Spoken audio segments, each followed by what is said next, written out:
മഹാകുംഭമേളയിലെ അപകടത്തിൽ ജുഡീഷ്യൽ അന്വേഷണം പ്രഖ്യാപിച്ച യു.പി. സർക്കാർ 3-അംഗ ജുഡീഷ്യൽ കമ്മീഷൻ അന്വേഷിക്കുമെന്ന് മുഖ്യമന്ത്രി യോഗി ആദിത്യനാഥ്. അതിനിടെ അപകടത്തിന്റെ കൂടുതൽ വിവരങ്ങൾ പുറത്തുവിട്ട യു.പി. പോലീസ്. അപകടത്തിൽ 30 മരണം ഇതുവരെ സ്ഥിരീകരിച്ചതായി DIG വൈഭവ് കൃഷ്ണ അറിയിച്ചു. 36 പേർ ചികിത്സയിൽ തുടരുന്നുവെന്നും പോലീസ് വ്യക്തമാക്കി. इसकी एक जुडिशियल इंक्वायरी भी करेंगे, क्योंकि कई बार रिव्यू होने के बाद स्थानीय स्तर पर हर प्रकार की सतर्कता के बाद आखिर कहां से ऐसे हादसे फिर भी होते हैं और हुए हैं. കൂടുതൽ വിവരങ്ങളുമായി പ്രയാഗ്രാജിൽ നിന്നും നിഖിൽ കുമാർ ചേരുകയാണ്. നിഖിൽ, സംഭവത്തിൽ ജുഡീഷ്യൽ അന്വേഷണം പ്രഖ്യാപിച്ചിരിക്കുകയാണ് സർക്കാർ. മറ്റ് വിശദാംശങ്ങൾ കൂടി.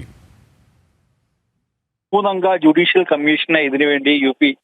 മുഖ്യമന്ത്രി യോഗി ആദിത്യനാഥ് അദ്ദേഹം തന്നെയാണ് ഇക്കാര്യം മാധ്യമങ്ങളോട് വ്യക്തമാക്കിയത്. അതായത് ഈ നടന്ന അപകടത്തെ തുടർന്ന് 30 പേരുടെ മരണത്തിനിടയാക്കിയ ഈ ഒരു അപകടം, അതിനെ സംബന്ധിച്ചൊരു ജുഡീഷ്യൽ അന്വേഷണം അത് പ്രഖ്യാപിക്കുകയാണ് എന്ന് മുഖ്യമന്ത്രി യോഗി ആദിത്യനാഥ് തന്നെയാണ് പ്രഖ്യാപിച്ചത്. അദ്ദേഹം മാധ്യമങ്ങളോട് അദ്ദേഹം തന്നെ നേരിട്ടാണ് ഇക്കാര്യം പറഞ്ഞത്. ഒപ്പം തന്നെ ഈ ഒരു മരിച്ചവരുടെ കുടുംബത്തിന് ധനസഹായവും 25 ലക്ഷം രൂപ ധനസഹായവും ഉത്തർപ്രദേശ് സർക്കാർ പ്രഖ്യാപിച്ചിട്ടുണ്ട്. 3-അംഗ അന്വേഷണ കമ്മീഷൻ അത് ഉടൻ തന്നെ അന്വേഷണം ആരംഭിക്കും. അടുത്ത ദിവസം തന്നെ വരും.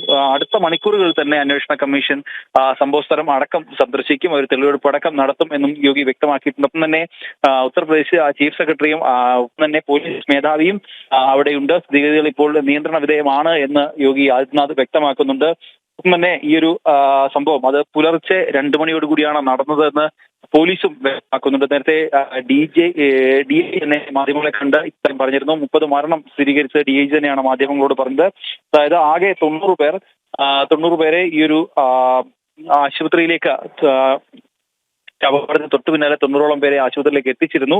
എന്നാൽ അതിൽ 30 പേർ മരണത്തിന് കീഴടങ്ങുകയായിരുന്നു എന്നും പറയുന്നുണ്ട്. 25 പേരെ ഇതിൽ തിരിച്ചറിഞ്ഞിട്ടുണ്ട്. 25 പേരെ 30 പേരിൽ 25 പേരെ തിരിച്ചറിഞ്ഞിട്ടുണ്ട്. ബാക്കിയുള്ള ആളുകളെ ഇനി തിരിച്ചറിയാനുണ്ട്. പ്രധാനമായും ഈ മരിച്ചവർ കർണാടക, ഒപ്പം തന്നെ ഗുജറാത്ത്, അസം സ്വദേശികളാണ് എന്നും DIG വ്യക്തമാക്കിയിട്ടുണ്ട്. അപ്പം 36 പേർ ഇനിയും ആശുപത്രിയിൽ ചികിത്സയിൽ കഴിയുന്നുണ്ട് എന്നും DIG വ്യക്തമാക്കിയിട്ടുണ്ട്. പുലർച്ചെ 2 മണിയോടുകൂടിയാണ് ഈ ഒരു അപകടം ഉണ്ടാവുന്നത്. മുൻപ് നമ്മൾ പറഞ്ഞതുപോലെ തന്നെ, അതായത് ഒരു തിക്കും തിരക്കും ക്രമാതീതമായി വർദ്ധിക്കുന്നു. തുടർന്നാണ് ഈ ഒരു അപകടം ഉണ്ടാവുന്നത്.